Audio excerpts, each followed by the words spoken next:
Summer break may be over for students, but it still feels like summer outside. And while we got some relief today, triple-digit temperatures are set to return. And with that, a concern about the temperatures on school buses. Yeah, Colin Vidros has more on whether your district stands on air conditioning on school buses.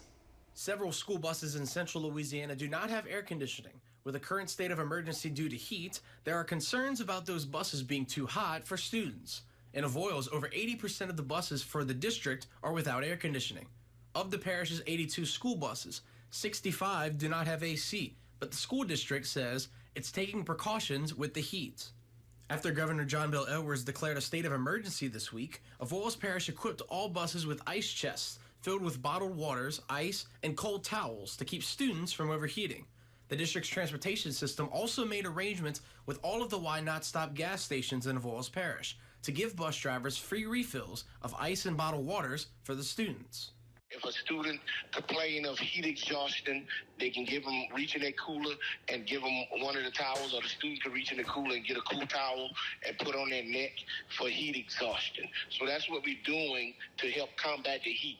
And we're going to do this until the governor lifts the state of emergency. Over in Rapides Parish, the district's director of transportation, Laurent Baptiste, gave a report on the current state of school buses in the area at Tuesday night's school board committee meetings.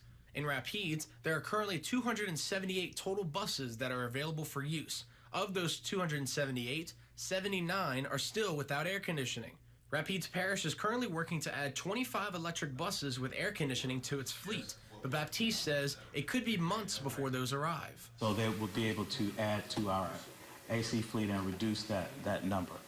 Unfortunately, they won't arrive during this particular heat wave, so we'll have to make do with what we have currently. Baptiste added that the Transportation Department is waiting on the Environmental Protection Agency to release the funds for the buses. Those buses, if approved, will arrive sometime in November. In Grant Parish, every bus has an AC unit, with the money coming from a tax passed by residents to invest in the district's transportation system. We have a front air conditioner that has vents that blow towards the back, towards students. We also have a driver vent that can blow directly on the driver that can be adjusted. With temperatures expected to rise back up to triple digits this week, the heat issue appears to be sticking around for the school season. In Alexandria, Colin Vidros for News Channel 5, your local station.